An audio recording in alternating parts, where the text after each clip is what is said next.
Guadalupe Contreras y Angélica Rivera en 11 Noticias Matutino.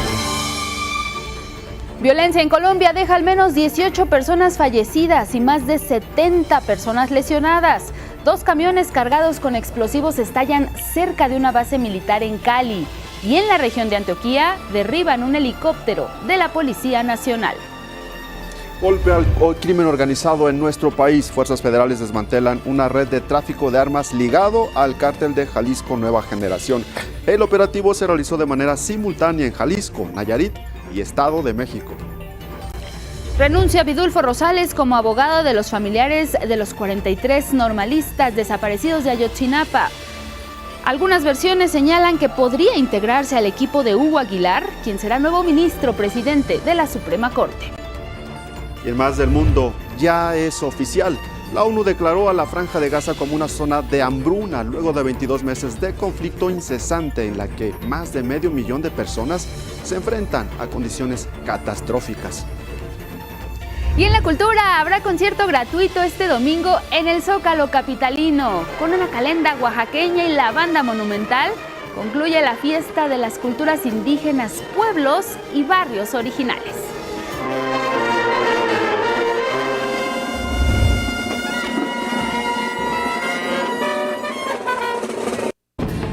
Es el poblado de Santa María Ahuacatitlán, allá en el estado de Morelos. Ahí se celebran sus fiestas patronales en honor a la Santísima Virgen de la Asunción. Así se vivieron los festejos de su tradicional feria del pueblo, con la entrega de la ofrenda floral que adorna su iglesia y, por supuesto, los clásicos chinelos. Hay, por ejemplo, chinelos racistas y hasta chinelos apache que al ritmo de la música danzan con un peculiar brinco característico de este baile popular. Las comparsas de chinelos son acompañadas en esta festividad que se remonta al siglo XIX por la banda de música de viento llamada Banda de Tlayacapan, la cual cuenta con gran prestigio internacional.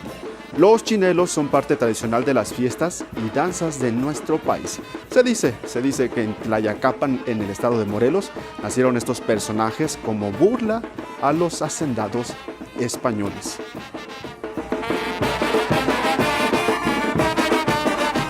Muy buenos días, así les damos la bienvenida a 11 Noticias Matutino en este viernes 22 de agosto. Un gusto saludar a Armando Gama, mi compañero. Buenos días, ¿cómo estás? Muy buenos días, Angie. Gracias a todos, gracias a ti, por supuesto, y gracias a todos en casita que nos ven, que nos siguen y que nos escuchen. Así es, Armando. Le invitamos, como siempre, a que se quede con nosotros. Le tenemos, ya sabe, información nacional e internacional para que estén bien informadas e informados. Agradecemos hoy a Lía Vadillo, a Jimena Raya y a Magdalena Alejo por su interpretación en lengua de señas mexicana. Le invitamos a que nos siga en nuestras redes sociales y también en la página de 11noticias.digital. Y por supuesto que también nos puede escuchar a través de la radio emisora del IPN en el cuadrante 95.7 de su FM, y puede también acceder a nuestra página escaneando el código QR que está ahí apareciendo en su pantalla.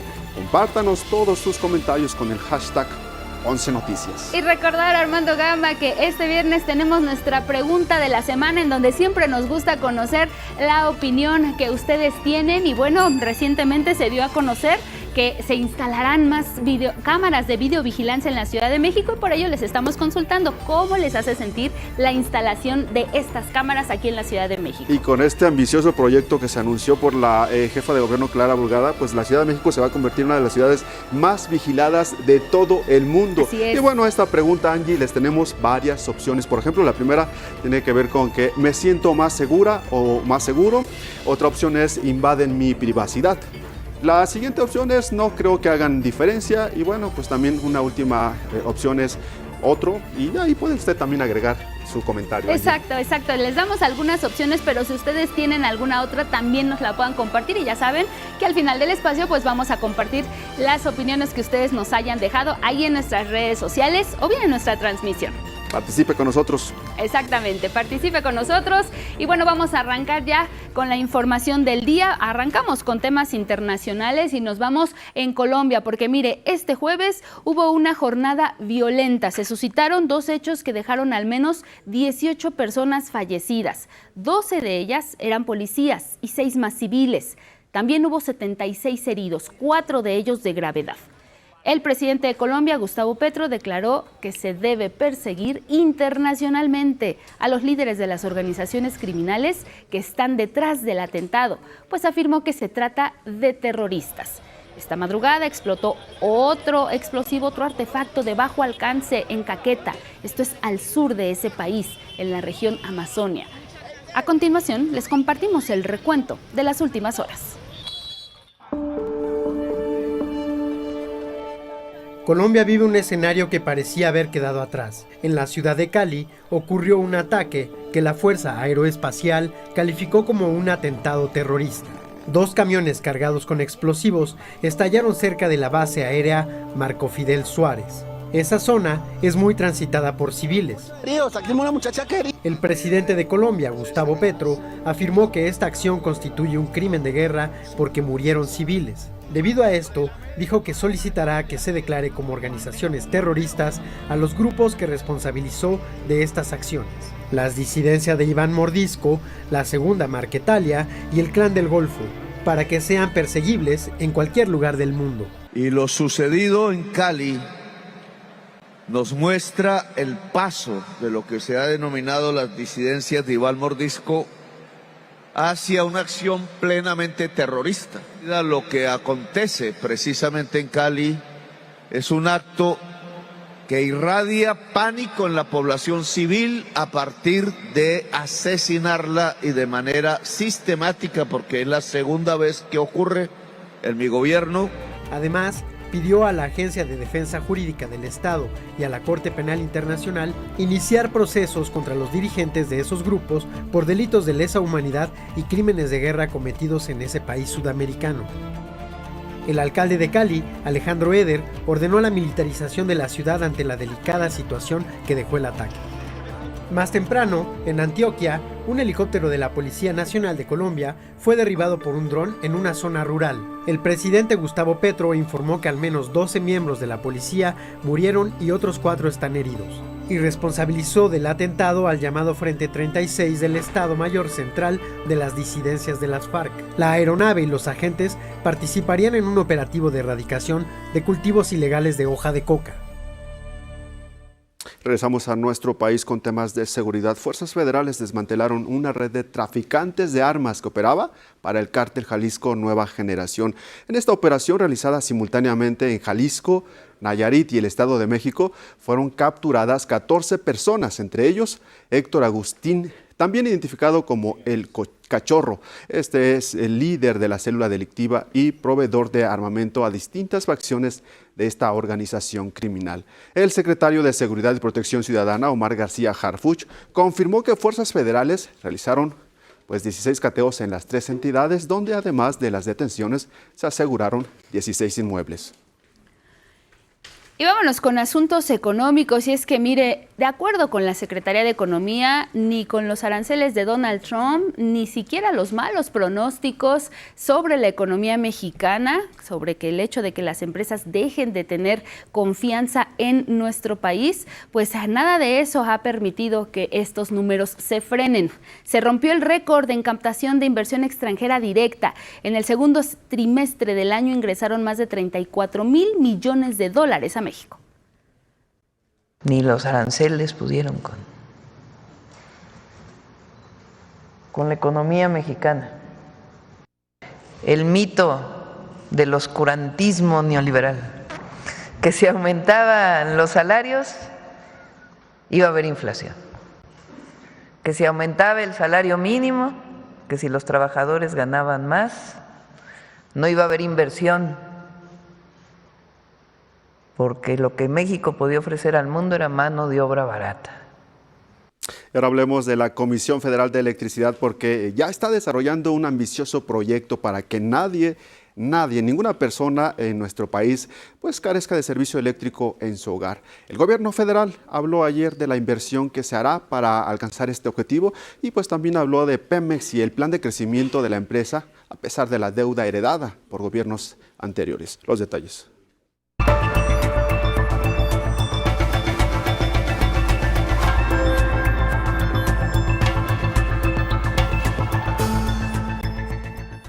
La Comisión Federal de Electricidad invertirá una cifra inédita de $8.177 millones en los próximos 5 años para ampliar y modernizar la red nacional eléctrica en beneficio de 50 millones de personas usuarias en todo el país. Para la construcción de 275 nuevas líneas estratégicas, estos son 6.735 kilómetros circuito de nuevas líneas estratégicas y la construcción de 524 nuevas subestaciones eléctricas. Para que ni un mexicano o mexicana viva sin servicio de luz eléctrica, se atenderán 275 nuevas líneas de transmisión, o lo que equivale a más de 6,000 kilómetros de línea, y la construcción de 524 subestaciones. Es una inversión muy importante. Son $8.177 millones para el sistema de transmisión de energía eléctrica de nuestro país. Todo nuestro país está interconectado. Además, 5,000 trabajadores de la CFE realizan labores de ampliación y modernización de la red de transmisión, refrendando el compromiso de que las tarifas no aumenten por encima de la inflación. La red actual en el país consta de 111,000 kilómetros, esto es el equivalente a 9 líneas de México a China. En la mañanera, la presidenta Sheinbaum Pardo recordó que por mandato constitucional, el Estado era el único que tenía la exclusividad para producir, transmitir y distribuir la energía eléctrica. Sin embargo, señaló que en el sexenio de Carlos Salinas se modificó la ley para permitir el esquema conocido como autoabasto. ¿Qué quiere decir eso?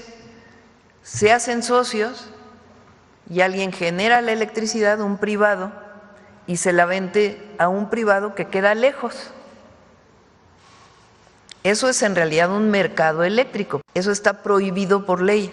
Incluso en la reforma de Peña Nieto del 2013, eso estaba prohibido. Detalló que este año, tras la aprobación de 12 leyes que echaron abajo parte de la reforma energética de Peña Nieto, el autoabasto ya no está permitido. También llamó a las empresas que aún siguen con ese esquema a regularizar su situación.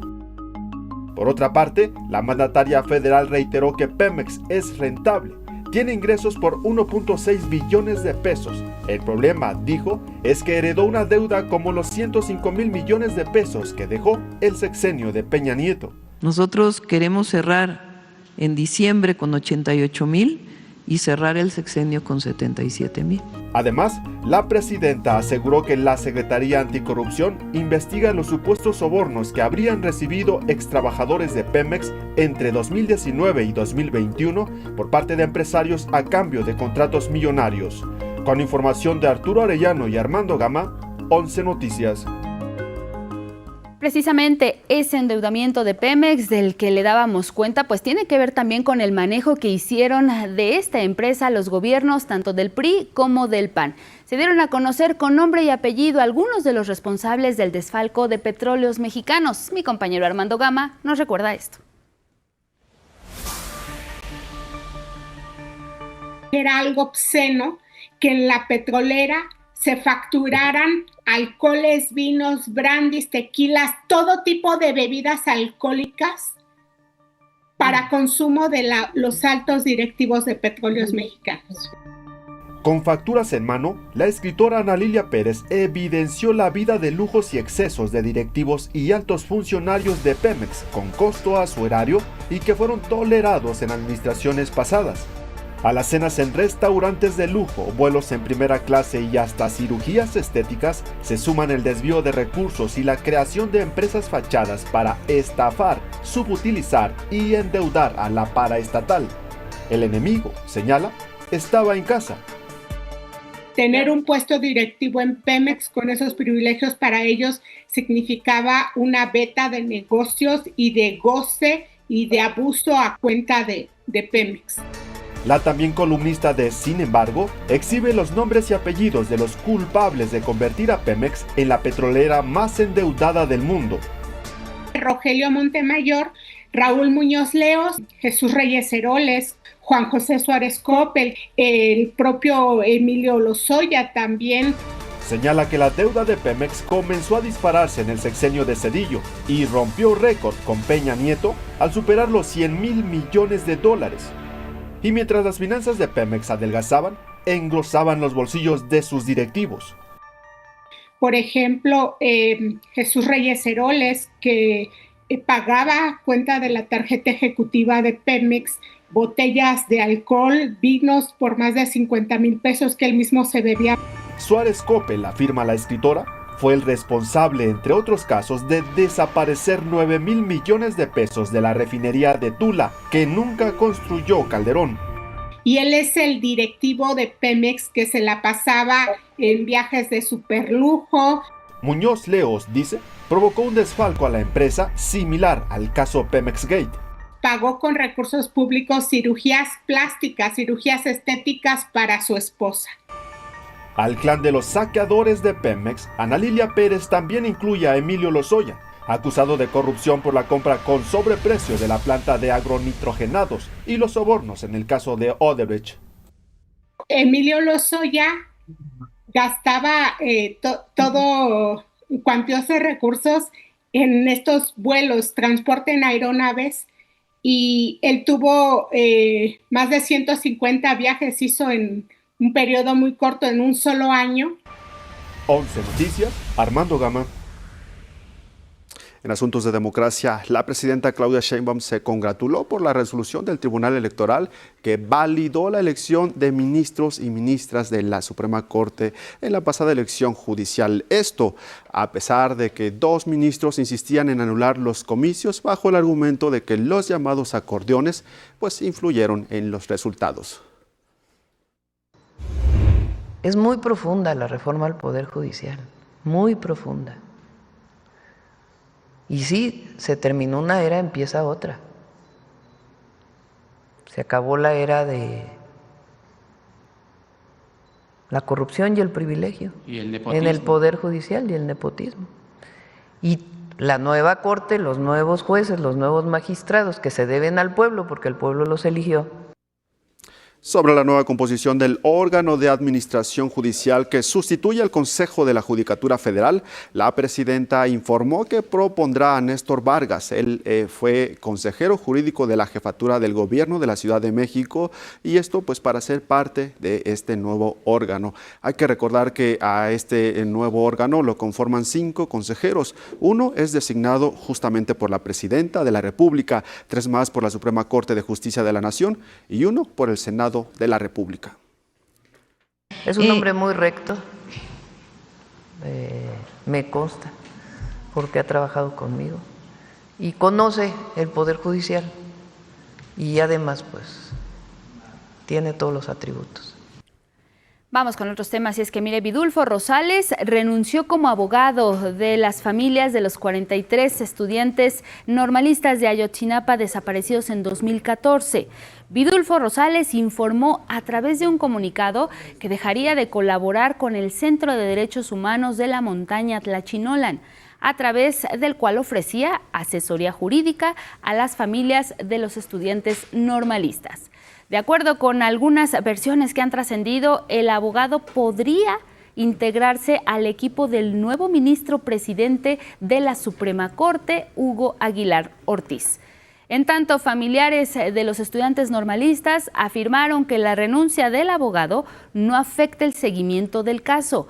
Incluso recordaron que se van a reunir con la presidenta Claudia Sheinbaum próximamente. Sí, de hecho, el 4 de septiembre ya está programada la reunión con la presidenta en Palacio Nacional.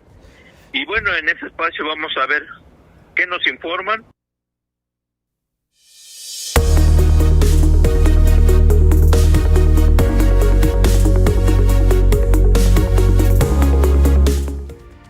Y ahora acompáñenos a ver qué publican los portales y planas de los periódicos en nuestro país. ¿Con qué noticias nos amanecimos este viernes? Iniciamos justamente con el portal de 11 Noticias, en donde pues puedes seguir la información nacional e internacional más importante del día. Vamos con la información. Por ejemplo, el diario La Jornada, en su primera plana, pues destaca justamente que ni los aranceles pudieron con la economía mexicana, esto que ya les presentábamos hace unos momentos. Son palabras justamente de la presidenta Claudia Sheinbaum al informar que México captó un máximo histórico de 34.265 millones de dólares por concepto de inversión extranjera directa durante el segundo trimestre del año, un récord histórico prácticamente para nuestro país. También la presidenta agregó que el modelo de la cuarta transformación pues no solo disminuye la pobreza, también genera inversión. Y bueno, pues vamos a ver a otra nota de la jornada. Aquí nos describe que pues entre vehículos en llamas, viviendas y destruidas y gritos, al menos 18 personas murieron y más de 70 resultaron heridas en Colombia. Información que también ya le dábamos cuenta tras estos dos ataques atribuidos a la antigua guerrilla de las Fuerzas Armadas Revolucionarias. En tanto, el presidente colombiano Gustavo Petro anunció justamente que decretará conmoción interior durante 90 días. Cambiamos a el periódico El Universal y aquí justamente dice que según el activista Iván Martínez, la orden del presidente de Estados Unidos Donald Trump de pintar de color negro el muro que divide la frontera con nuestro país pues generará varias islas de calor que afectarán a residentes inmigrantes, así como a la flora y fauna de la región. Otra polémica más del presidente Donald Trump, ahora ordenando mandar pintar de color negro el muro fronterizo. Vámonos con otro tema del Universal, justamente pues nos explica que el consumo de comida chatarra y de bebidas saborizadas dejaron al erario 40,000 millones de pesos durante la primera mitad de este año. También subraya que de acuerdo al poder del consumidor, la mayor recaudación por el consumo de estos productos son parte de niños en etapa escolar. Y vamos directamente y rapidísimo a El Sol de México y nos destaca que la Comisión Federal de Electricidad pues justamente va a invertir 8,000 millones de dólares para este sexenio para la construcción justamente de líneas de transmisión. Esto con el fin de aumentar la capacidad de respuesta ante desastres y pues interconectar también comunidades y reducir la pobreza energética. Hasta aquí los principales diarios. Vamos a un corte y regresamos.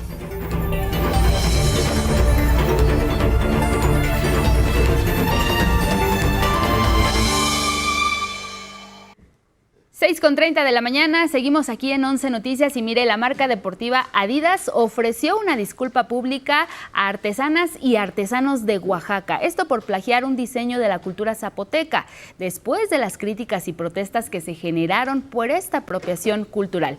Mi compañera Saraí Campech nos cuenta de ello. En un hecho inédito, una compañía transnacional ofreció una disculpa pública por plagio a una comunidad indígena. Representantes de Adidas acudieron este 21 de agosto a Villa Hidalgo de Yalala, Oaxaca, donde, en una especie de asamblea y ante los habitantes de la comunidad zapoteca, ofrecieron disculpas por la apropiación cultural de un diseño que usaron en los guaraches Oaxaca Slip-On del diseñador Willy Chavarría. El modelo Oaxaca Slip-On fue concebido tomando inspiración de un diseño originario del estado de Oaxaca, propio de la tradición del pueblo de Villa Hidalgo Yalala. Entendemos que esta situación pudo haber causado malestar, por lo cual les ofrecemos una disculpa pública. Evitaremos actuar sin su guía y colaboración en el futuro y reiteramos nuestro compromiso de trabajar de manera colaborativa con la comunidad Yalala. Y es que una vez que se dio a conocer que Adidas utilizó sin pagar regalías el diseño de los guaraches originarios de esta comunidad, la indignación no se hizo esperar. Muy molestos está la comunidad y los artesanos que nosotros nos dedicamos al trabajo del calzado, porque ese es el sostén de cada familia, somos 85 trabajadores de acá de Villa Hidalgo y Yalala. Un guarache necesita 2 días, por ejemplo, el tejido, porque ese trabajo se hace mojado, se trabaja mojado. De ahí que desde el pasado 11 de agosto, mediante un comunicado, Adidas reconoció el plagio y señaló que valoraba la riqueza cultural de las comunidades indígenas de México y el significado de su patrimonio artesanal. De esta manera, y tras la disculpa pública, este jueves se llevó a cabo la firma de un acuerdo y el compromiso por parte de Adidas de respetar la forma en la que las personas artesanas de Yalalac deseen sea resarcida la falta. También mencionaron que se buscará establecer una relación colaborativa para futuras colecciones. La disculpa, sin duda, será un referente en los casos de apropiación cultural que han vivido los creadores mexicanos. 11 Noticias, Saray Campeche.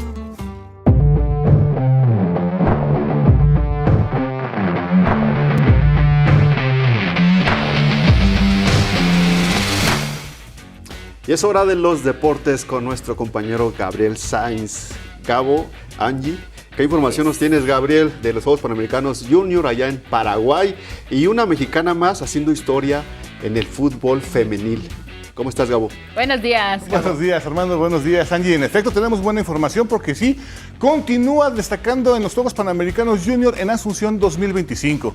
Ayer cayeron más preseas doradas y fueron conquistadas por nuestros jóvenes atletas.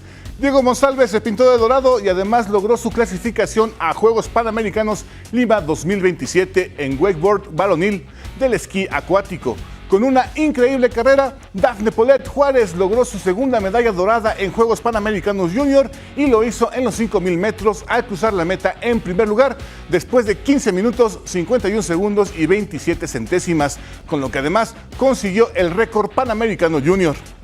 Mientras que Lorenzo Zaragoza se subió a lo más alto del podio en la prueba de anillos en la gimnasia rítmica, consiguió 12.600 puntos en su rutina.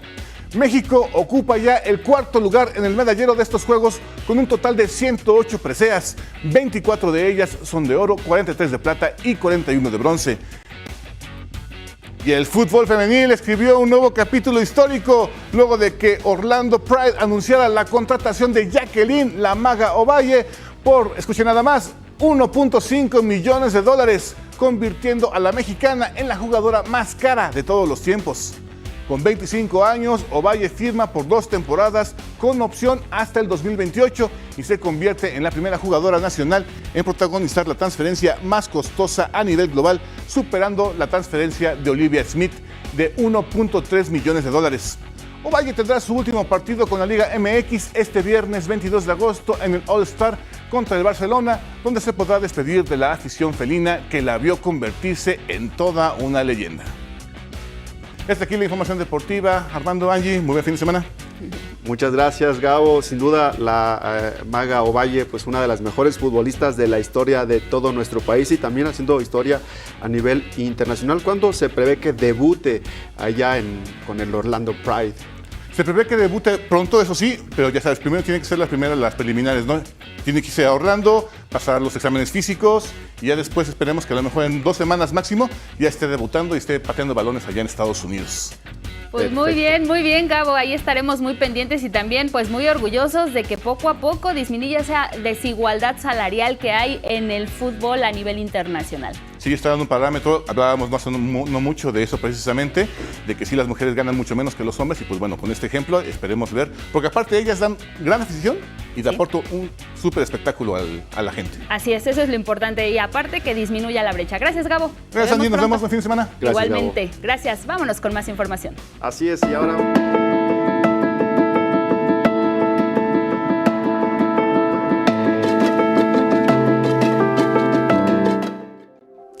Efectivamente, ahora vamos a conocer el pronóstico del estado del tiempo con nuestro compañero Ismael Marcelo. Adelante, Ismael, muy buenos días.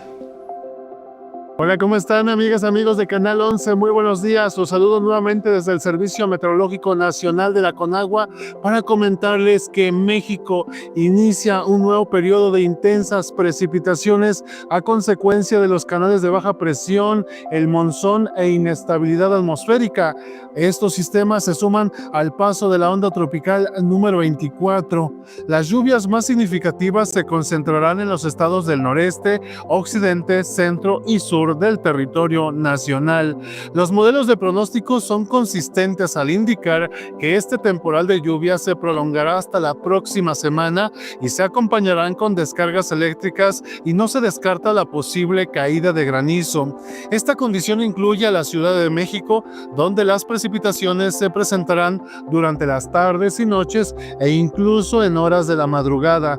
El ambiente será fresco y los termómetros se detendrán en 24 grados Celsius.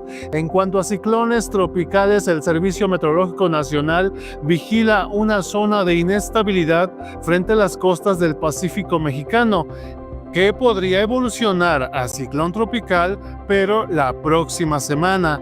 Actualmente el Centro Nacional de Huracanes le da una probabilidad del 50%.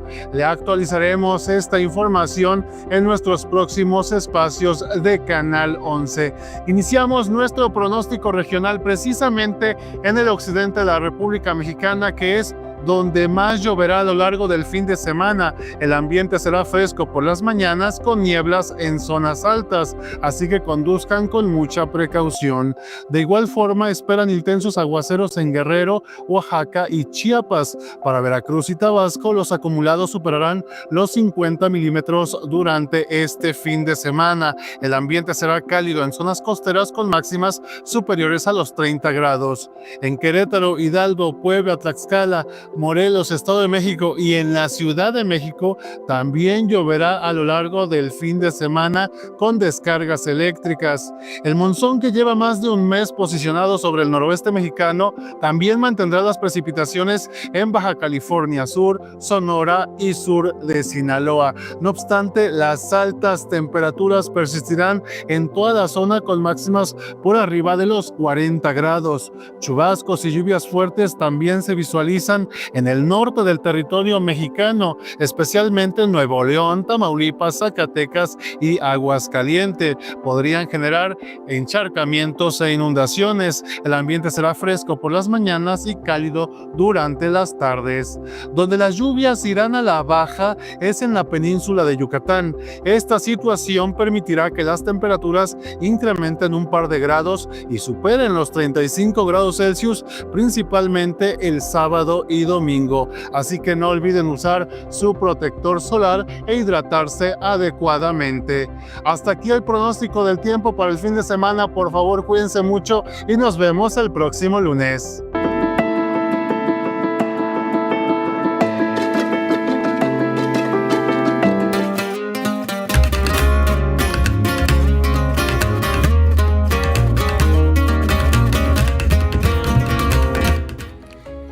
Hasta Aspen, Colorado, allá en Estados Unidos. Miguel de la Cruz, allá pendiente. ¿Cómo estás, Miguel? Lo prometido es deuda. Cuéntanos todo lo que te has encontrado por allá. Buenos días. Así es, buenos días, Angélica, buenos días, Armando, buenos días a todos. Pues nada, osos no ha habido, aunque sí me dijeron si hay. Lo que también hay son coyotes, pues ve el ambiente cómo está atrás. Hoy está un poco nublado, pero ha sido un clima muy agradable, muy grato. Mira, las dudas que teníamos ayer: ¿quién organizó el festival? ¿Por qué lo hizo? ¿Por qué aquí en Aspen, por ejemplo? ¿Por qué no en otra parte? Sí. Bueno, eso preguntamos a quien fundó el festival, y no solo eso, la organización que le dio pie al festival. Eso está en la siguiente historia. ¿Qué te parece si lo vemos, Ángel? Perfecto, vamos. Ella es Mónica Ramírez, integrante de la tercera generación de una familia de campesinos que salió de México para instalarse en Ohio. Empezamos como campesinos, pero llegué a Harvard. Opuesta a las injusticias, a los 14 años ya escribía en un periódico local sobre este tema. Después de estudiar leyes en la Universidad de Ohio, Mónica obtuvo un posgrado en Harvard.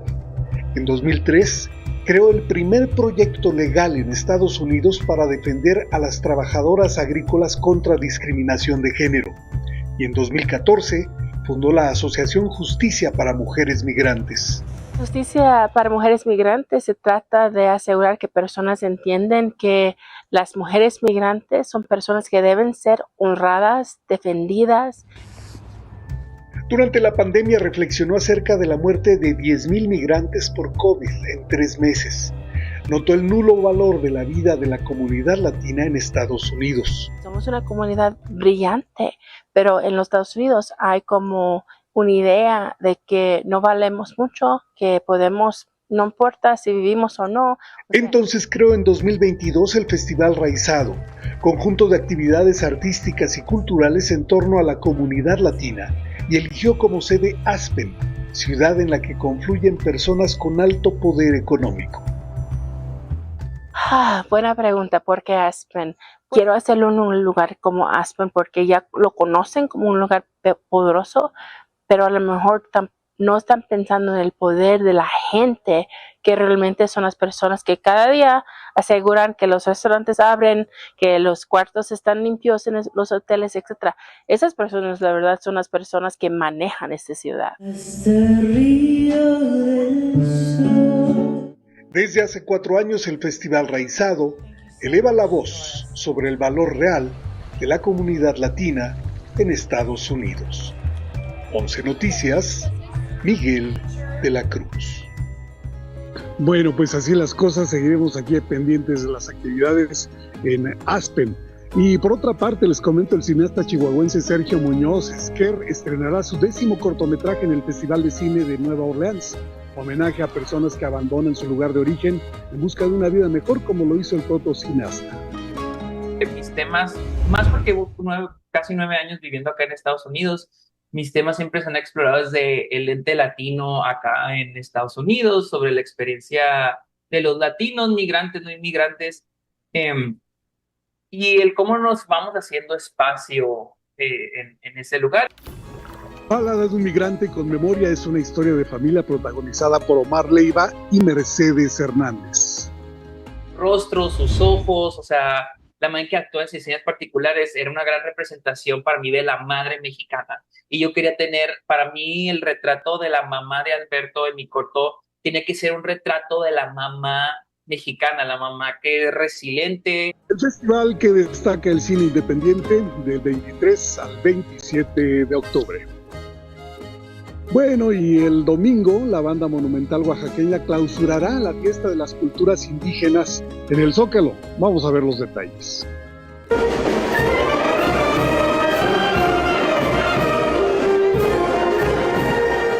La música en sí es como transmitir aquello que no puedes transmitir con los sentimientos o con con el habla, vaya. Yareli Hernández empezó a tocar el saxofón a los 16 años. Unirse a una banda fue como parte de una herencia. Empecé ahora sí que en un proyecto que hizo mi comunidad de mi pueblo que se llama San Jerónimo Xochina, que es de la Sierra Juárez, Oaxaca. Ahí hicieron un proyecto y juntaron a todos, ahora sí que los descendientes de ahí del pueblo. 12 años después, participa con la banda monumental oaxaqueña junto con otras 14 bandas de la Sierra Alta y de la costa, con más de 300 oaxaqueñas y oaxaqueños. De hecho, hasta me sorprende porque hay niños que tocan el sax alto y ya hasta se avientan unos solos que yo digo, wow, qué impresionante. Tienen como que muchas ganas de transmitir, mucha felicidad, no sé, algo dentro de su interior que los sacan y lo expulsan a través de la música. Coordinar 15 agrupaciones podría sonar a un desafío, pero compartir el mismo espíritu facilitó la tarea. Yo creo que no es complicado, ¿sabes? Creo que ese es algo que nos caracteriza como oaxaqueños, el tener como el corazón bien arraigado, bien cimentado, y el coordinarnos todos de corazón y de oído hace que todo vaya fluyendo de manera natural. La banda monumental oaxaqueña se presentará este 24 de agosto en el Zócalo capitalino con un repertorio de piezas emblemáticas de la región. Como lo que es El Mayordomo Invita, Sones y Jarabes de Betaza, Canción Mixteca, acompañado de Jarabe Mixteco, que es una melodía muy emblemática ahí de la Mixteca. Se tocan en fiestas patronales, mayordomías, fiestas de la comunidad y fiestas privadas, ¿no? El 24 de agosto, la banda monumental oaxaqueña partirá del hemiciclo a Juárez con una calenda, y el concierto en el Zócalo iniciará a mediodía. La entrada es libre. Con imágenes de Eduardo Zamudio y José Navarro e información de Mauricio Romo, 11 Noticias. Bueno, Hoy el humorista y cantante cubano y uno de los fundadores de la nueva trova, Alejandro García Villaluz, mejor conocido como Virulo, presenta este sábado en la Sala Blas Galindo del Centro Nacional de las Artes a las 19 horas el espectáculo Memorias de Cuba. Un recorrido por mi vida, por mis canciones, por mis historias, mis anécdotas. Voy a tener de acompañantes un grupo maravilloso mexicano que se llama Calle 4.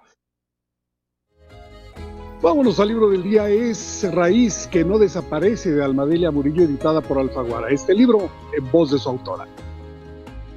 Esta novela es un intento por narrar desde la ficción un tiempo rabiosamente presente en México, que es las personas desaparecidas y los colectivos buscadores en estos múltiples esfuerzos y lenguajes que han ido construyendo para encontrar a estas personas. Se llama Raíz que no desaparece porque esta novela intenté que la narraran los árboles. Nos cortaron la palmera de Reforma y cuando quitaron la palmera pusieron un ahuehuete. Esto se convirtió, antes de que lo cercaran, en un espacio de expresión de los colectivos buscadores, y ese ahuehuete se murió.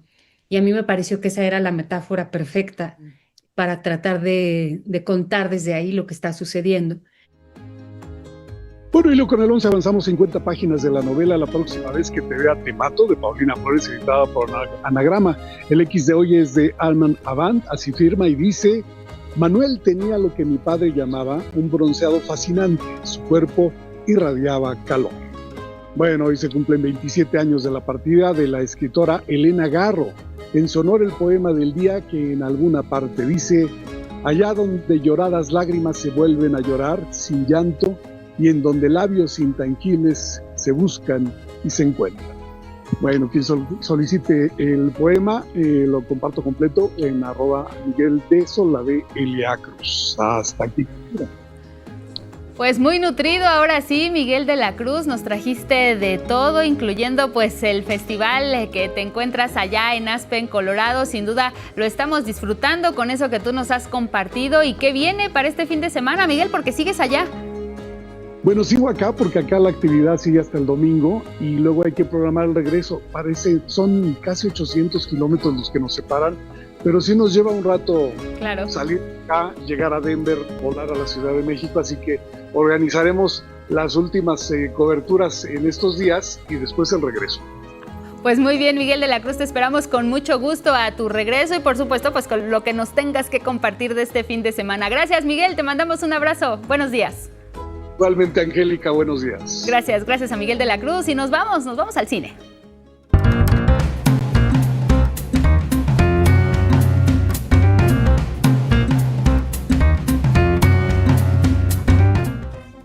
Listos, como todos los días, José Antonio Valdés Peña nos comparte las mejores recomendaciones. Toñito, ¿cómo estás? Buenos días. Ustedes no vieron cómo se teletransportó Angie hasta acá. Pues bueno, tenemos como siempre 3 muy buenas opciones aquí en Miradas al Cine y vamos a empezar por una película que, pues bueno, a todos los fans de Stephen King siempre nos emociona que haya una nueva película inspirada en un texto del gran maestro y bueno, pues en este caso es La vida de Chuck, de Mike Flanagan, quien se está convirtiendo pues ya en uno de los directores que más adaptaciones de Stephen King ha dirigido, lleva 6 nada menos. Y bueno, en este caso es una película muy interesante acerca de la vida, de la muerte, de lo que dejamos en cada una de las personas que tocamos en nuestra vida. No es un relato de terror, no es el Stephen King tradicional, es una historia, Angie, bien interesante que se narra digamos de atrás para adelante. Es decir, la película empieza, y no es spoiler de ninguna forma, con la muerte del personaje protagónico, que todo el mundo la está anunciando, en un contexto donde el mundo se va a acabar. Y entonces después pasaremos a la parte cuando el personaje era joven y luego cuando el personaje era niño, y con ello Stephen King y el director pues van haciendo toda una estructura muy interesante acerca de eso, de cómo tocamos la vida de gente a lo largo de nuestras vidas y cómo esas personas pueden llegar a cambiar. Para todas las fans de Tom Hiddleston, no se lo pierdan, además hay un número de baile musical extraordinario. Entonces pues ahí está esta propuesta fantástica que nos traen ahora la combinación de Mike Flanagan con el escritor Stephen King, La vida de Chuck. Vámonos ahora al joven cine español con la película Segundo Premio, donde Paul Rodríguez y el director Isaki Lacuesta pues se ganan el premio Goya de mejor dirección en la más reciente entrega de estos premios de la Academia Española de Cine. La película, pues bueno, es el retrato de un grupo muy importante en la década de los 90 en la escena del rock español que se llamó Los Planetas. Cuando empieza la película, los Planetas se están deshaciendo, hay unas broncas terribles entre ellos como grupo, pero conforme la película avanza, pues se nos narra cuando en 1993 grabaron su álbum más importante y cómo la película pues es sobre todo un retrato de una amistad, de cómo pasiones compartidas finalmente logran un resultado que acaba tocando a toda una generación. Y bueno, pues Segundo Premio es una de las películas españolas más premiadas del año pasado, no se la pierdan. Y bueno, pues ya se estrena este fin de semana. Y desde luego la joya de la corona pues es la presencia de Ari Aster en la cartelera mexicana.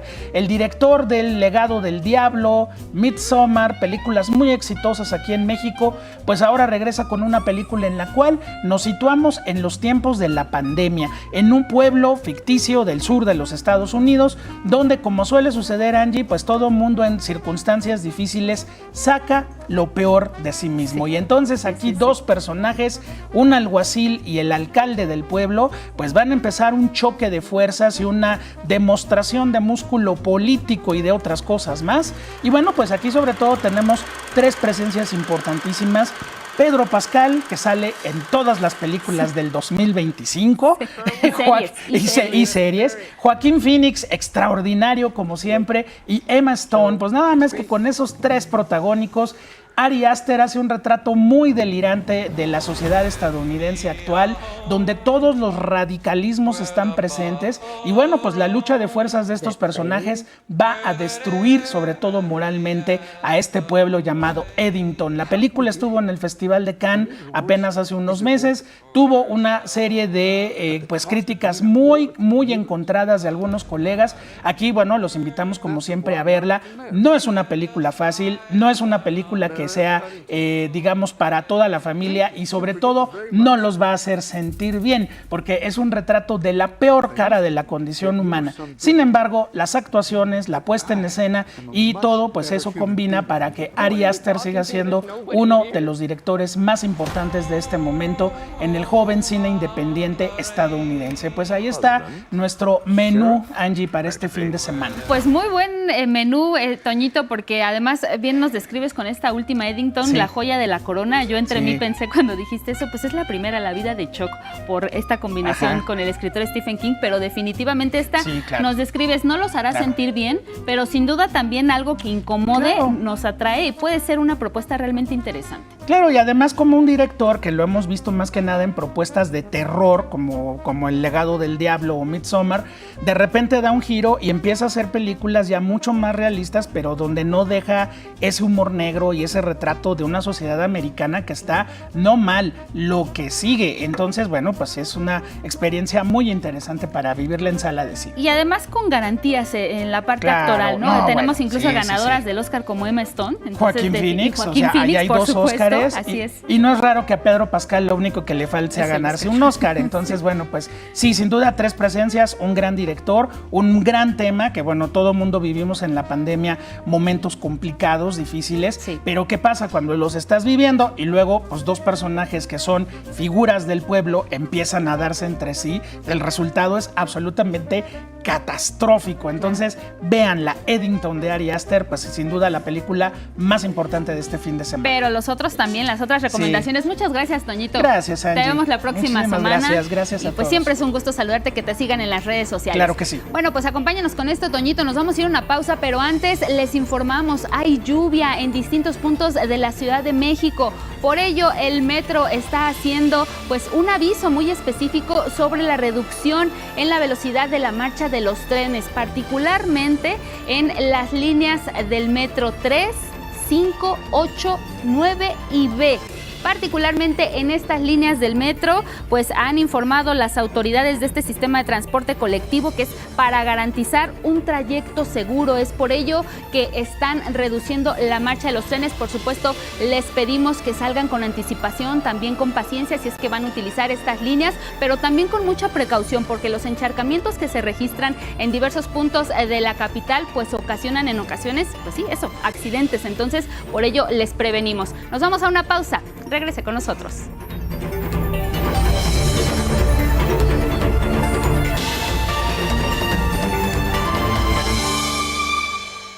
7 de la mañana en el tiempo del centro. Gracias por seguir con nosotros aquí en 11 Noticias y les recordamos que pues este viernes tenemos nuestra pregunta de la semana. Es para conocer su opinión. Siempre les invitamos a que sigan participando con nosotros. Particularmente hoy queremos conocer cómo les hace sentir la instalación de cámaras de videovigilancia aquí en la Ciudad de México. Nosotros les estamos dando algunas opciones si quieren optar por algunas de ellas, pero si no, también nos pueden compartir lo que ustedes consideren importante. Me siento más segura o seguro es una de las opciones. Invaden mi privacidad es otra de ellas. No creo que hagan la diferencia. También se las pusimos ahí como opción. Y bien, si tienen alguna otra, nos pueden dejar ahí su comentario y al final del espacio vamos a leer lo que ustedes hayan dejado ahí en nuestras redes sociales para compartir. Por lo pronto, nos vamos con más información contigo, Armando. Lamentablemente, la cultura y el periodismo están de luto. Huemanzin Rodríguez, conductor, documentalista y reconocido periodista de cultura, pues falleció a los 51 años de edad, víctima de cáncer de colon. Veamos este pequeño homenaje. El periodismo cultural no se puede entender sin Huemanzin Rodríguez, compañero que comenzó su carrera desde niño en un programa televisivo. Siguió en su adolescencia en Imevisión y ya encarrerado, pidió una oportunidad en Canal 22 y se convirtió en conductor. Muchas felicidades a Canal 22 en estos 22 años. Una televisión de servicio público, una televisión cultural hecha por ustedes y para ustedes. Su pasión era el Festival Internacional Cervantino, siempre con una sonrisa discreta y el tono de voz adecuado y sin alteraciones. Era parte de su sello. Tenía una curiosidad infinita. Lo mismo indagaba a detalle un espectáculo de Julio Boca en Bellas Artes que una bohemia en La Dama de las Camelias en Guanajuato. Hola amigos de Semanario N22, mi nombre es Huemanzin. Seguramente usted ha caminado por las calles de la Ciudad de México o la ciudad de Oaxaca. El cine era otra de sus grandes pasiones, pero también la música, las artes plásticas, los libros y la fotografía. Se embebía en esas artes y después lo reflejaba en cada una de sus notas, crónicas, reportajes y conducciones. Los viajes eran bocanadas de aire puro para él. Justo después de más de 2 décadas de trabajo en Canal 22, Huemanzin Rodríguez dirigió sus pasos y corazón a Noruega. Allá comenzó una nueva vida. Narraba en posteo sus días.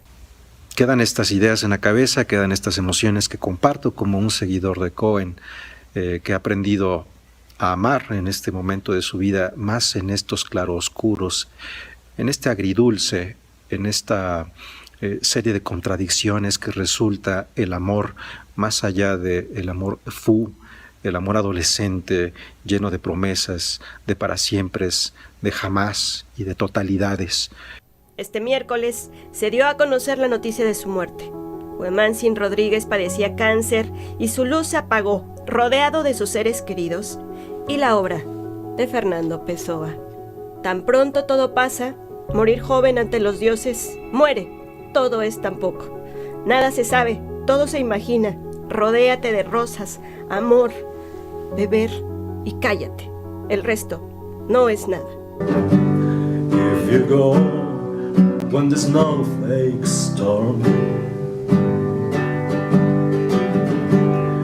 Descansa, querido Hueman.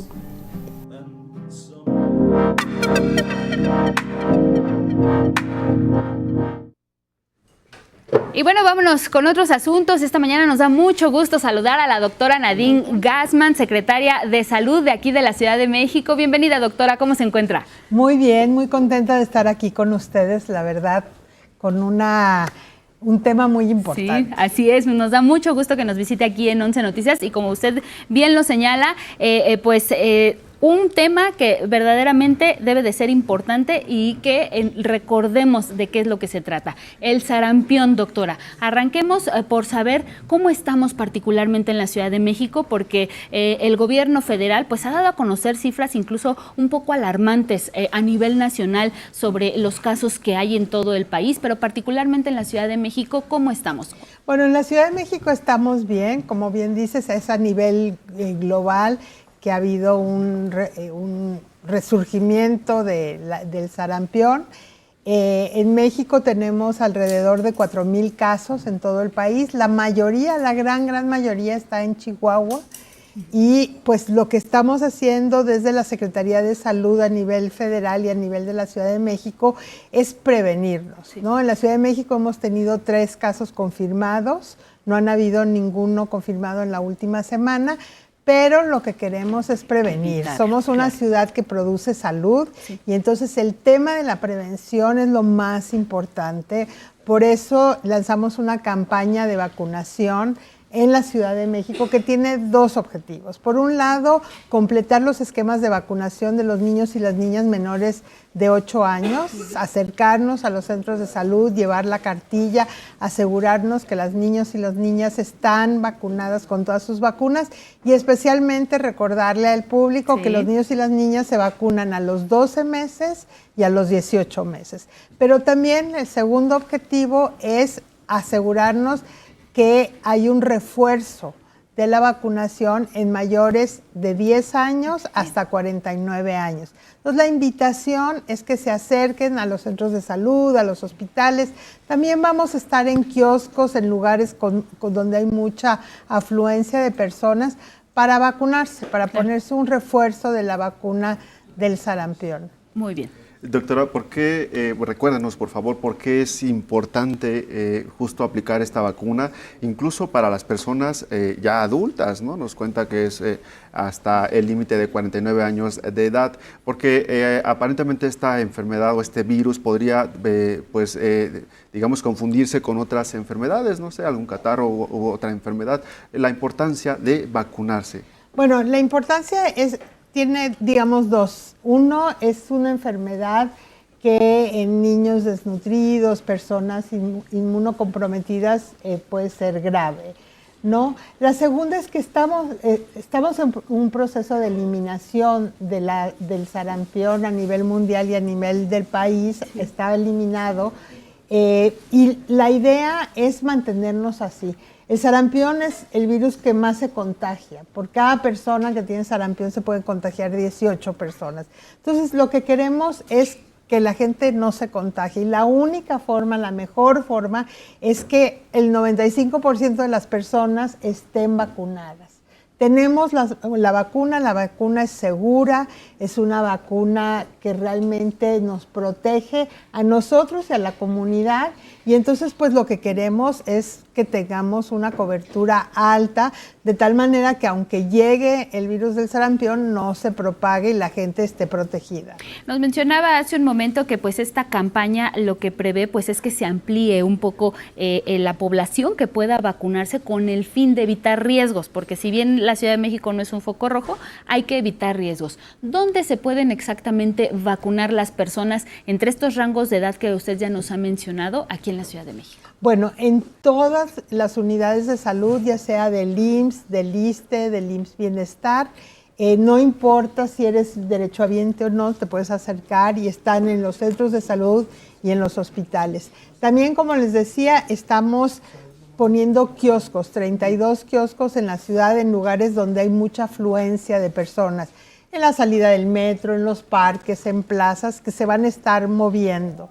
Y finalmente, en los lugares donde, de acuerdo a una encuesta que hicimos en junio, hay menores coberturas, estamos tocando a la puerta de los hogares, estamos yendo casa por casa a comprobar los esquemas de vacunación e invitar sobre todo a las personas entre 10 y 49 años a que se vacunen. Doctora, campaña de vacunación de la Ciudad de México pues se suma a, digamos, a una gran campaña mundial, o por lo menos hemisférica, ¿no? Ya veíamos a la Organización Panamericana de la Salud que está pues recomendando, aconsejando justamente a los gobiernos de todo el continente americano justamente vacunarse, porque se han presentado brotes específicamente en varios países, entre ellos México. Entonces es una labor pues muy importante la que realiza la Secretaría de Salud de la Ciudad de México al sumarse a esta campaña, aunque bien nos decía, pues la ciudad no es un foco rojo. Hay otros estados del país como Guanajuato, Chihuahua, ya nos lo compartía, que son los que presentan mayores casos. ¿Alrededor de 10, 13 muertos, doctora, en el país? Sí, han habido 13 muertos en el país, la mayoría están en Chihuahua. El brote se dio en Chihuahua y también, digamos, desde el punto de vista de la Secretaría de Salud de Chihuahua Federal y los propios estados hemos estado apoyando en la vacunación en Chihuahua. Nosotros, como bien dice, la Organización Panamericana de la Salud está llamando a eliminar el sarampión del continente.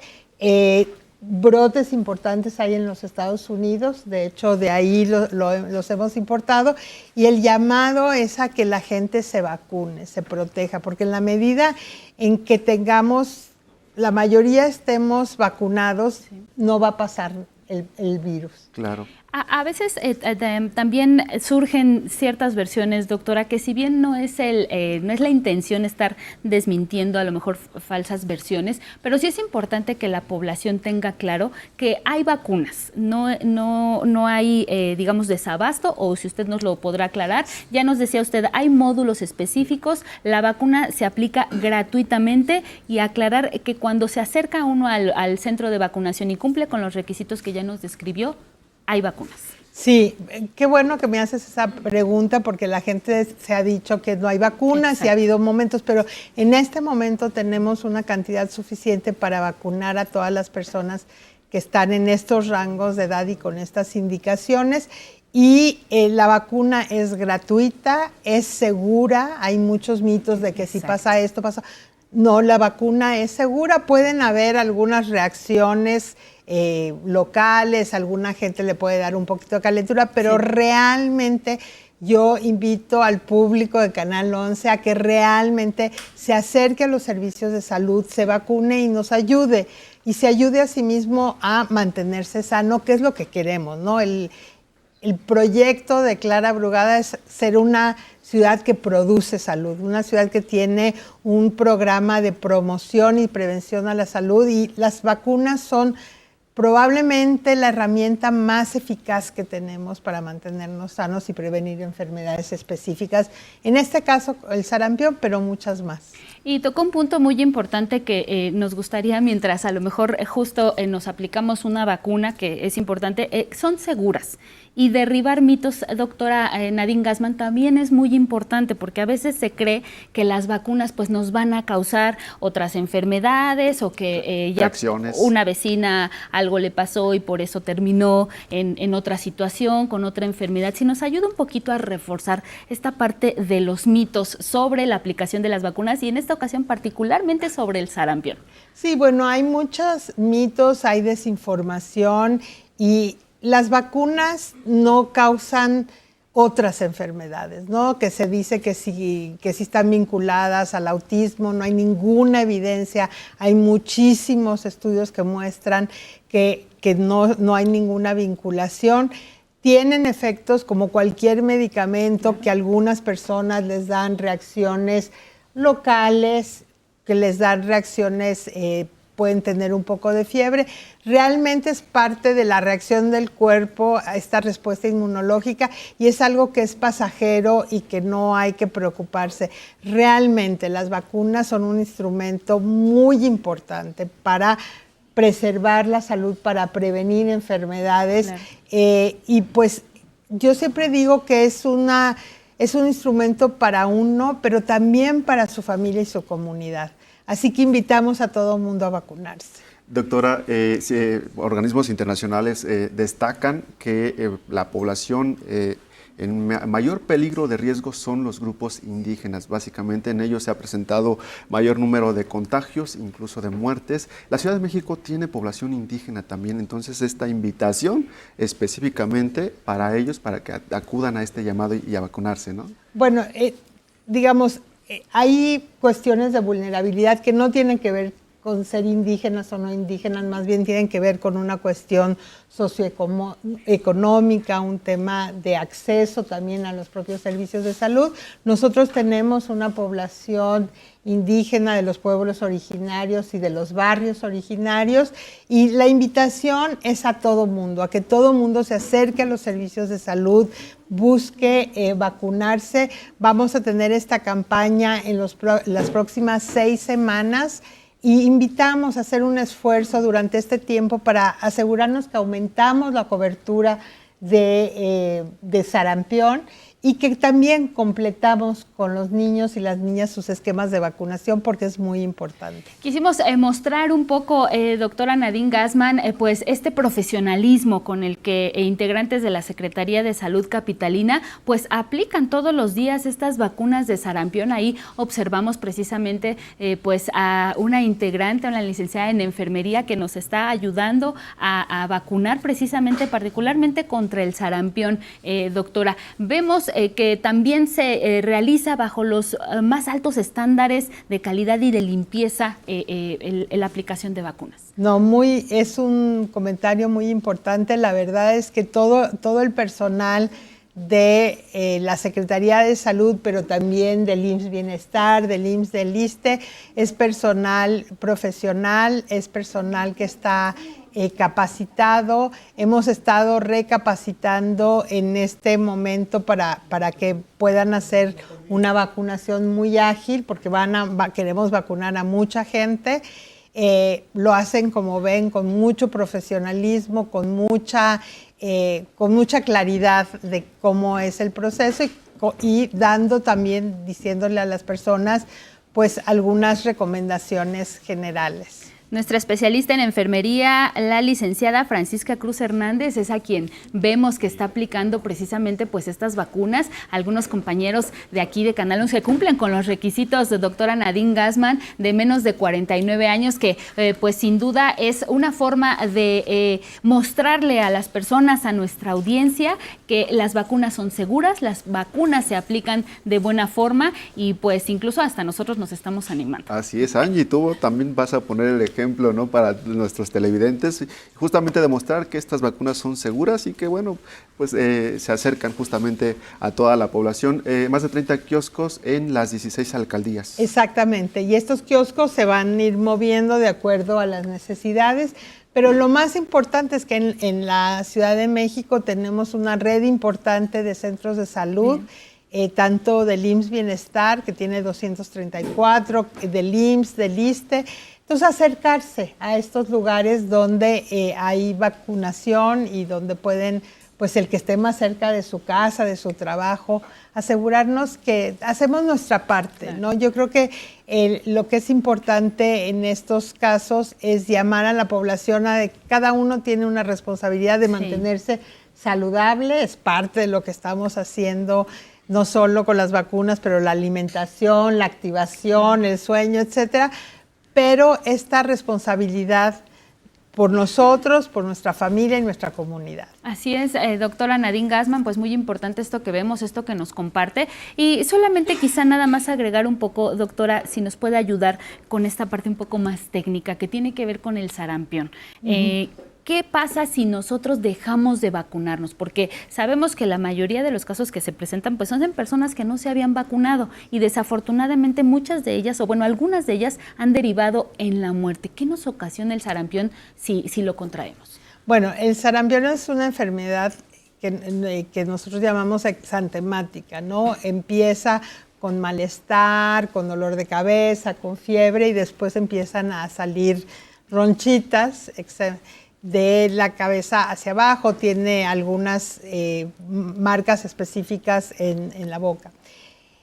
Puede complicarse, o sea, el sarampión se puede complicar con enfermedad respiratoria, neumonía, Y bueno, en casos, afortunadamente no son los más, pero se puede llegar a la muerte. Y es una enfermedad que se puede prevenir, y eso es lo más importante. Como les decía, es uno de los virus más contagiosos. Entonces, por una persona que tiene sarampión y que además empieza a contagiar 4 días antes y 4 días después de que salga el exantema, pues puede contagiar a 18 personas. Entonces, esto se hace una cadena que se expande muy rápido, y por eso es tan importante tener esta inmunidad, porque aunque yo esté expuesta, si tengo inmunidad, si tengo la vacuna, pues yo ya no me da y yo ya no lo contagio. Eso es lo que estamos haciendo, eso es lo que queremos hacer, es asegurarnos que en una ciudad como la Ciudad de México, donde somos 9.5 millones de habitantes que vivimos aquí, hay 22 millones de personas que transitan por la Ciudad de México cada día, pues que que estemos protegidos y que aunque podamos estar expuestos, no nos contagiemos y no contagiemos a los demás. Eso es lo más importante. Pues ahí vemos el profesionalismo justamente del personal calificado de la Secretaría de Salud de la Ciudad de México al aplicar justamente esta vacunación contra el sarampión. Doctora, ¿esta enfermedad o este virus se afecta en temporadas específicas, es decir, por, no sé, el exceso de calor tal vez, o temporada de lluvias, o anda ahí rondando el virus todo el año? Anda rondando, anda buscando víctimas. Víctimas, y realmente, pues sí, en lugares donde hay mucha gente, donde la gente no está vacunada, pues realmente nosotros teníamos eliminado el virus, lo teníamos controlado. Ha habido un aumento, como bien lo decíamos al principio, sobre todo en trabajadores y trabajadoras en Chihuahua, que venían, sobre todo, que habían tenido alguna relación con Texas, y como es tan contagiosos, si tenemos una población que no está inmune, pues se dispara, se expande, ¿no? Sí. Y eso es lo que queremos prevenir en la Ciudad de México, ¿no? Exactamente, y justo esta pues exposición, digamos, de múltiples casos en estados justamente como Chihuahua, como Guanajuato, quizá obedece a factores porque justamente las secretarías de salud de esos estados pues no están adheridos todavía a el Plan IMSS Bienestar, una estrategia nacional que ha impulsado este gobierno y el pasado incluso. Y bueno, estos estados, estas entidades pues han padecido justamente la falta de vacunas contra el sarampión. Ese es uno de los factores por los que se ha disparado los casos justamente en Chihuahua, y en donde se presentan también la mayor parte de muertes. En la Ciudad de México, afortunadamente, no padecemos de esta escasez de medicinas. Y ahora justamente Angie nos va a mostrar, nos va a poner el ejemplo justamente para... Muy bien. No, yo sí quiero decir que las secretarías de salud, tanto federales como la de Chihuahua y la de todo el país, hemos estado trabajando en conjunto, justamente porque estos son temas que son, Angie, muy valiente. Estamos viendo precisamente el momento exacto en donde Angie, nuestra querida Angie conductora, se está pues aplicando esta vacuna. Angie, ¿qué sentiste? ¿Cómo te sientes? ¿Te sostenemos? ¿Te mareaste? Los efectos secundarios, ¿verdad, doctora? No, sí creo que es importante decir que uno al experimentar la experiencia, bueno, al pasar por esta experiencia, pues creo que uno valora lo que está recibiendo más allá del dolor que se pueda sentir por un piquete, ¿no? O sea, creo que es importante lo que uno recibe, la inmunidad que se está recibiendo, y que eso nos va a ayudar a prevenir enfermedades. Doctora Nadine Gassman, ahorita el ejemplo particular es contra el sarampión, pero sin duda tenemos una amplia gama de vacunas en nuestro país. Somos productores de vacunas, por lo menos a nivel nacional para nosotros mismos, que nos permiten mantenernos alejados de muchas enfermedades y de muchos brotes que todavía existen a nivel mundial, doctora. Sí, la verdad verdad es que tenemos que pensar en esta vacuna, es una vacuna de sarampión contra el sarampión, rubiola y paperas. Tenemos vacunas contra neumococo, la vacuna contra el COVID, la influenza. O sea, ver todas estas enfermedades que en un momento han sido muy dramáticas para la humanidad, para México, que hoy día con este piquete, el piquete no nos los quitamos, pero que realmente le permitan a nuestro cuerpo responder y crear anticuerpos para protegernos contra estas enfermedades. Doctora, y por ejemplo, Angie, que ya se acaba de vacunar, ¿qué procede? ¿Ella debe de guardar reposo? ¿Tiene que realizar sus actividades cotidianas como normalmente lo hace? Díganos, por favor. No, sigue tu vida normal. Dice el compañero, sí. No, o sea, la gran mayoría de las personas no tienen ninguna reacción. Algunas personas tienen una reacción ligera en el lugar de la vacuna. Algunas tienen un poquito de fiebre. Realmente todo esto es parte de lo normal. No hay que hacer nada especial. Y si alguien tiene una reacción, pues siempre puede acudir a un centro de salud. No automedicarse, no hacer todas estas cosas que a veces nos dicen, realmente estar tranquila. Te vas a sentir muy bien. Muchas gracias, doctora Nadine Gassman. Le agradecemos pues su presencia esta mañana, que nos explique en qué consiste el sarampión, que nos explique también esta parte de la seguridad de las vacunas, y pues más agradecidos con la Secretaría de Salud de la Ciudad de México, que nos trajeron precisamente vacunas para mostrarle a la audiencia que son seguras y que pueden acudir a cualquier módulo. Gracias, doctora, por su presencia. Y gracias. Muchísimas gracias, y una invitación a la gente a acercarse a los servicios de salud y que nos ayuden a aumentar la cobertura de tal manera que seamos una ciudad que produce salud. Muchísimas gracias. Muchas gracias, doctora. Gracias, doctora. Y nos vamos con más. Muy bien, pues ellos son héroes sin capa. Por supuesto, me estoy refiriendo a los bomberos de todo el país, quienes día a día pues arriesgan su vida para salvaguardar la de otros. Y hoy, justamente este 22 de agosto, los festejamos y les conmemoramos su labor. Gaby Jiménez, nuestra compañera reportera, tiene toda la información.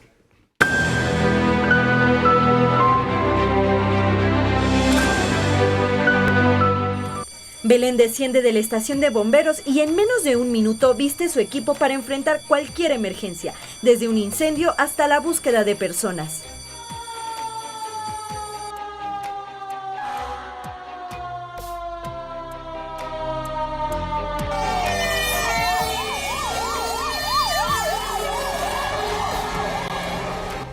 En las inundaciones ayudamos a la gente a sacarlas de sus viviendas que han estado inundadas.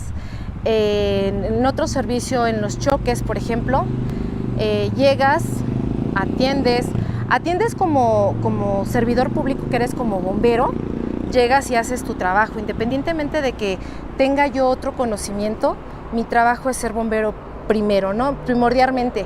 Su vocación por el servicio la llevó a formar parte del heroico cuerpo de bomberos conformado por 1,700 hombres y mujeres. Soy bombera hace 17 años, el 16 de agosto recién, acabo de cumplir 17 años. Me motivó el ayudar a la gente, es una vocación que traigo. Para Belén, el mayor reto de su carrera ha sido romper el techo de cristal para las próximas generaciones de bomberas en la Ciudad de México. Hay mujeres que están por jubilarse aquí en Bomberos. Digo, seguimos el camino, seguimos rompiendo estereotipos aquí en Bomberos. Los límites nos los ponemos nosotras mismas, ¿sale? Tenemos la capacidad de hacer cualquier trabajo, igual que los compañeros. La fuerza no es la misma, estamos de acuerdo, la fuerza no es la misma, pero tenemos la misma capacidad para hacer el ejercicio, para salir a cubrir un servicio, para manejar las unidades. En México, el 22 de agosto de 1873 se creó el primer equipo de bomberos en Veracruz y desde 1956 se reconoce a nivel nacional el valor y coraje de estas mujeres y hombres en el Día del Bombero. Con imágenes de Jorge Bejarano, 11 Noticias, Gabriela Jiménez. Y bueno, es viernes de nuestras fiestas. Gigi Grande, nos vamos con ella hasta Tlaxcala, nos hace un recorrido de la Virgen.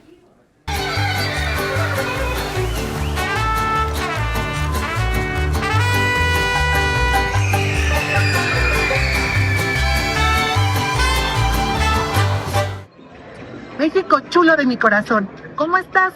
Yo estoy muy feliz y muy contenta esta vez desde Huamantla, Tlaxcala, para vivir una noche muy especial, la noche que nadie duerme.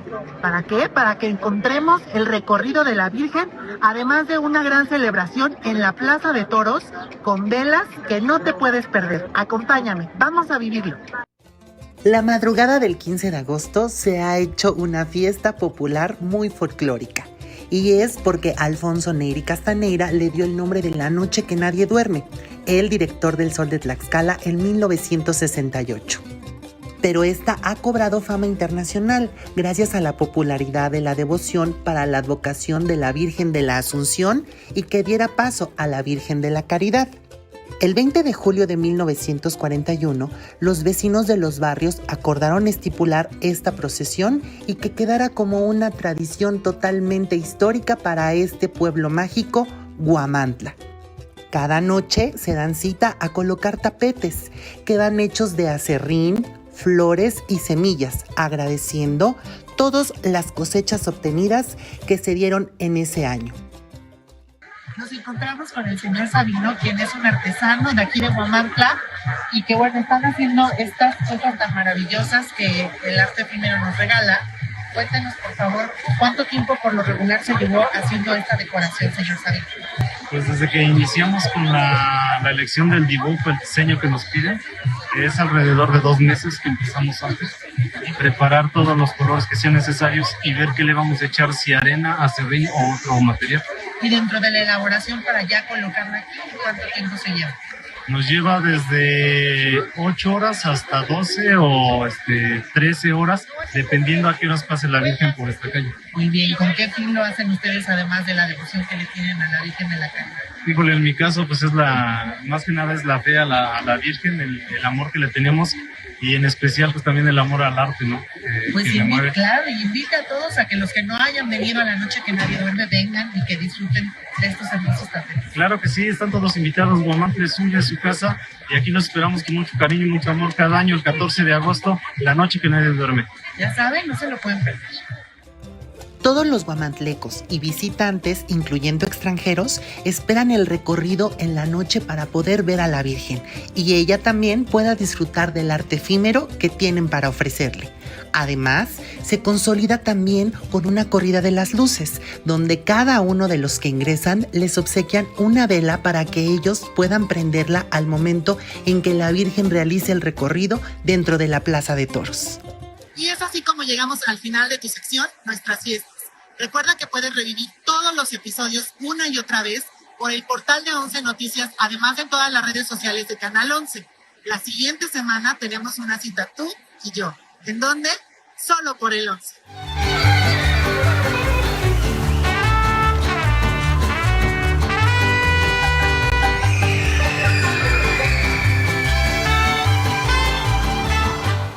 Hace unos momentos le compartíamos sobre el Día del Bombero y de la Bombera, por supuesto, estas historias que nos inspiran y estos héroes que también día con día pues hacen enaltecer su labor en beneficio de los ciudadanos y de quienes lo necesiten. Y precisamente en su día se encuentran muy activos, particularmente los bomberos de la Ciudad de México, y es que ante un reporte de incendio, esto ocurrió en la alcaldía Gustavo Amadero, particularmente en la ampliación San Juan de Aragón. Esta es la colonia Ampliación San Juan de Aragón, se registró un incendio, por lo tanto, los bomberos de la Ciudad de México acudieron ya al lugar y se encuentran laborando en la zona. Así, en el Día del Bombero, ellos hacen honor a su profesión, a este oficio por el cual pues arriesgan la vida para poner a salvo la de otras. Por lo pronto, pues ahí está la información de último momento, un incendio que se registra en esta colonia. Si usted vive cerca de ahí, pues tome sus precauciones y por supuesto pues permítales el paso para que puedan laborar sin ningún problema y logren sofocar este incendio. Nos vamos con más información contigo, Armando. nuestro más amplio reconocimiento a los cuerpos de bomberos de todo nuestro país. Y ahora vamos a conocer a Verónica, Ana Sofía y Daniel. Ellos son 3 jóvenes que formarán parte ya de la generación de estudiantes de bachillerato del Instituto Politécnico Nacional para este nuevo ciclo escolar. Ellos pues se destacaron en el examen de ingreso. Vamos a ver la historia. La comunidad politécnica crece. Para el ciclo escolar 2025-2026, el Instituto Politécnico Nacional aceptó a 27.613 nuevos estudiantes del nivel medio superior. Todos ellos ingresaron al IPN mediante el examen de admisión que se realizó en línea. Verónica, Ana Sofía y Daniel son 3 de los estudiantes que mayor puntaje obtuvieron en ese examen. Ana Sofía, por ejemplo, respondió correctamente 127 de los 128 reactivos. No es que haya estudiado día y noche, no, más bien creo que me di el tiempo que necesitaba para repasar esas materias, esos temas que todavía me quedaban pues un poco con duda. También me sirvió mucho un curso que mis papás me pagaron.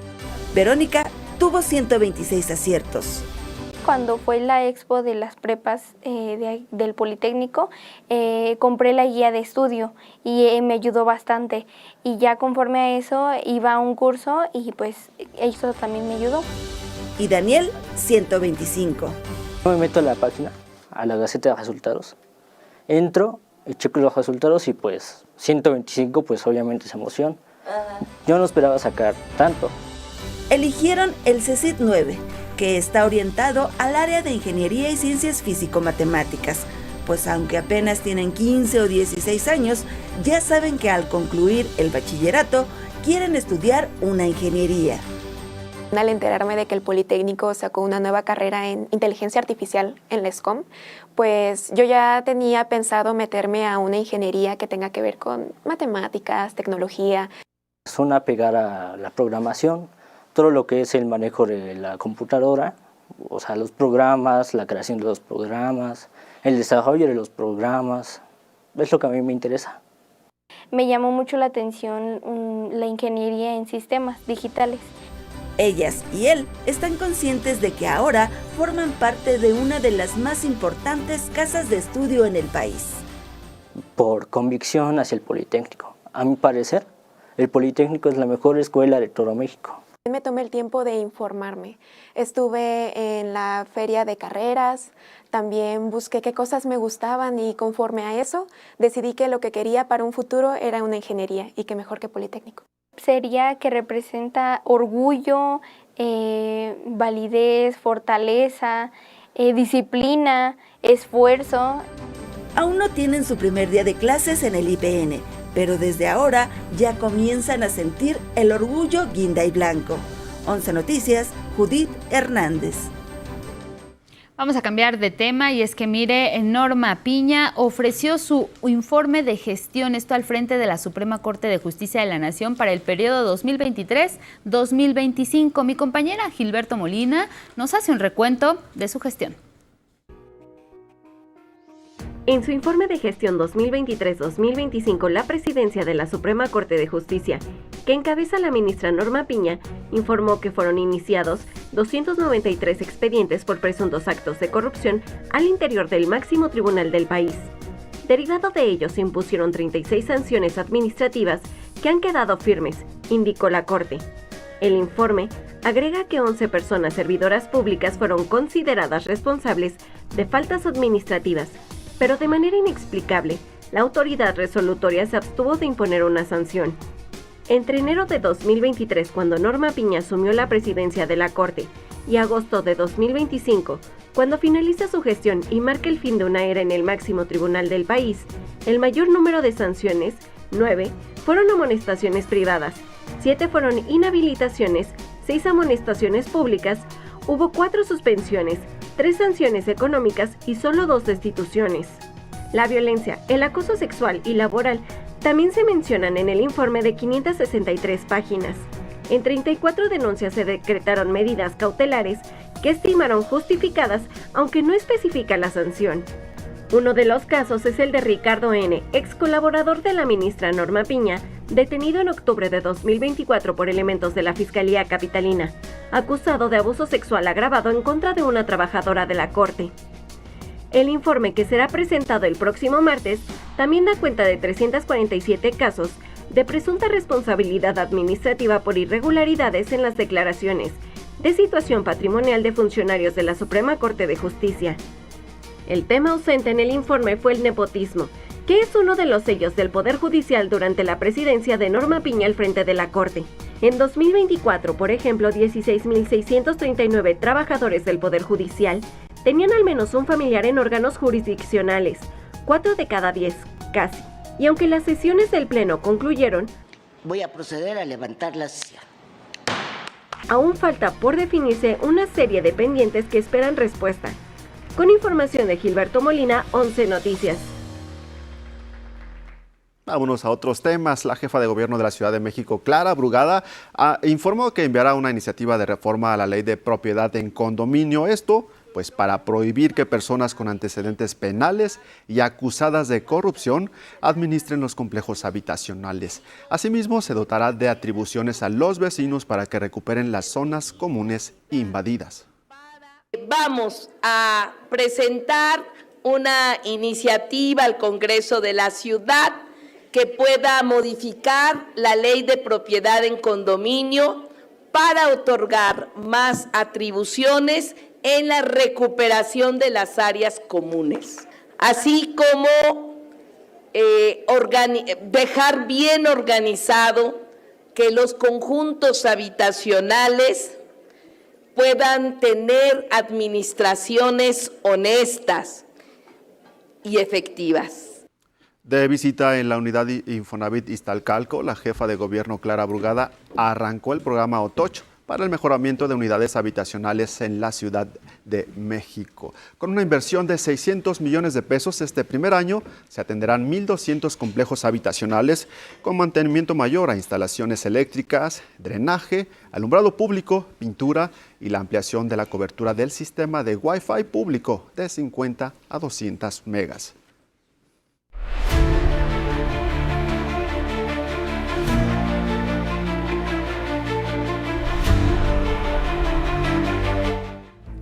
Vamos con información internacional y es que mire, este viernes la Organización de las Naciones Unidas declaró oficialmente la hambruna en Gaza, la primera en afectar a Medio Oriente. Utilizar la hambruna como método de guerra constituye un crimen de guerra y las muertes resultantes también pueden constituir el crimen de guerra de homicidio intencional. Las autoridades israelíes deben tomar medidas inmediatas para poner fin a la hambruna en la provincia de Gaza y evitar más pérdidas de vidas en toda la franja de Gaza. Y es que fueron meses en los que se advirtió sobre la situación en el territorio que ha sido devastado por estos ataques continuos por parte de Israel.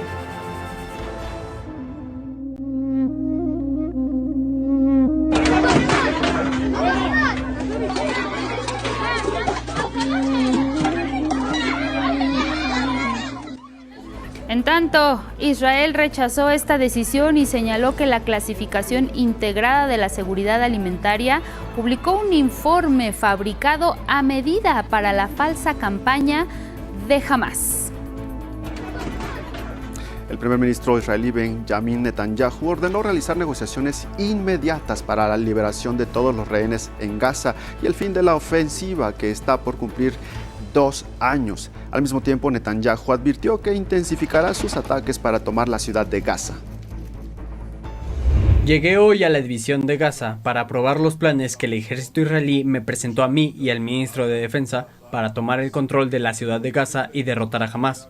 Agradezco la presencia de los soldados de reserva y del ejército regular para este objetivo vital. En ese enclave, la población palestina sigue siendo víctima de los intensos ataques, como Zaha Hamad, quien quedó atrapada entre los escombros. De repente no escuché nada, solo me encontré debajo de los escombros, todo cayó sobre mi cara, escombros, estaba gritando llamando a mi familia, pensé que estaban muertos. Los horrores vistos allá en Gaza han sido ya considerados como una violación al derecho internacional y los propios militares israelíes incluso han denunciado los abusos contra la población palestina.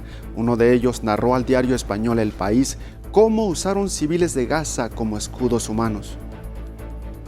2 chicos jóvenes fueron elegidos al azar para usarlos como escudos. Uno de ellos no tendría más de 16 años. Era casi un niño.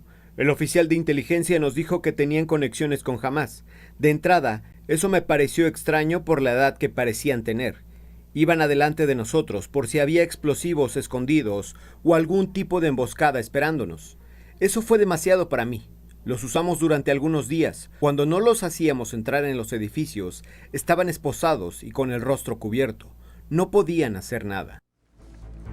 Vamos a Estados Unidos y es que se ejerce otra medida más contra personas extranjeras que trabajan en ese país. Ahora el secretario de Estado Marco Rubio anunció una pausa en la emisión de visas para conductores de camiones comerciales y justificó que ha aumentado el número de conductores extranjeros que operan unidades grandes en carreteras de ese país y ponen en riesgo las vidas de las y los ciudadanos. Afirmó que afectan el sustento de los camioneros estadounidenses. Esta medida coincide con el anuncio del secretario de Transporte, Sean Duffy, de que se inició una investigación sobre un accidente en una carretera de Florida. Las autoridades acusan al conductor con licencia de California, quien al determinarse que no habla inglés, no entendió las reglas de tránsito y dio una vuelta en un lugar prohibido. En los últimos 2 meses, 3,000 choferes comerciales han sido retirados del servicio porque reprobaron los exámenes de dominio de inglés. Esto de acuerdo con reportes del diario USA Today. Este requisito es obligatorio desde junio de este año. Además, la jueza federal Kathleen Williams de Florida dio un plazo de 60 días para desmantelar el centro de detención de ICE, esto en Florida, conocido como Alligator Alcatraz, y también prohibió que sean ingresados nuevos integrantes. Este fallo fue en respuesta a una demanda de grupos ambientalistas y la tribu Miccosukee, que exigieron el cierre del centro por considerar que causan daños a la zona natural de los Everglades. Seguimos en Estados Unidos porque el director de la agencia antidrogas de ese país, la DEA, Terry Cole, acusó al gobierno del presidente de Venezuela, Nicolás Maduro, de colaborar con las guerrillas de Colombia, esto para traficar drogas hacia Estados Unidos. Venezuela se ha convertido en un estado narcoterrorista que sigue trabajando con las FARC, sigue trabajando con el ELN desde Colombia para enviar cantidades récord de cocaína desde Venezuela, desde Colombia a los cárteles mexicanos que siguen entrando a Estados Unidos en cantidades récord. Y de las palabras y los dichos, pues pasaron a los hechos. Este jueves se informó un escuadrón anfibio con trenes destructores estadounidenses podría llegar el domingo cerca de las costas de Venezuela. En ese contexto, el presidente Nicolás Maduro se reunió en Caracas con representantes del alto mando militar, pues para diseñar la respuesta de Venezuela a estas amenazas del presidente de Estados Unidos, Donald Trump. También ordenó el despliegue de la milicia bolivariana en todo el país para garantizar la defensa integral de su territorio. Mientras, pues varias naciones mostraron su apoyo a Venezuela. Por ejemplo, China rechazó la injerencia estadounidense, mientras el gobierno de Irán condenó las amenazas de Estados Unidos y también advirtió que estas acciones pues, son peligrosas para la paz y la seguridad del Caribe. A su vez, también el presidente de Cuba, Miguel Díaz-Canel, dijo que el despliegue de buques representa una conducta hipócrita e indicó que Estados Unidos es el estado más narco de todo el mundo. En este escenario, la Casa Blanca emitió una nueva alerta a los estadounidenses para que no viajen a Venezuela. Y ahora nos enlazamos hasta Palacio Nacional a la conferencia matutina. Regresamos al estudio de 11 Noticias únicamente para ver los resultados a nuestra pregunta que les hicimos hoy. Armando Gama, ¿cómo les hace sentir la instalación de cámaras de videovigilancia aquí en la Ciudad de México? Y esto es lo que nos contestaron. Efectivamente, vamos a ver esta gráfica. La opción A, que decía me siento más seguro o segura, pues ganó esta encuesta con el 68%. Otra opción es que invaden mi privacidad, tuvo el 3%. También el 27% respondió que no crea que hagan la diferencia y bueno, pues también 2% otra opción.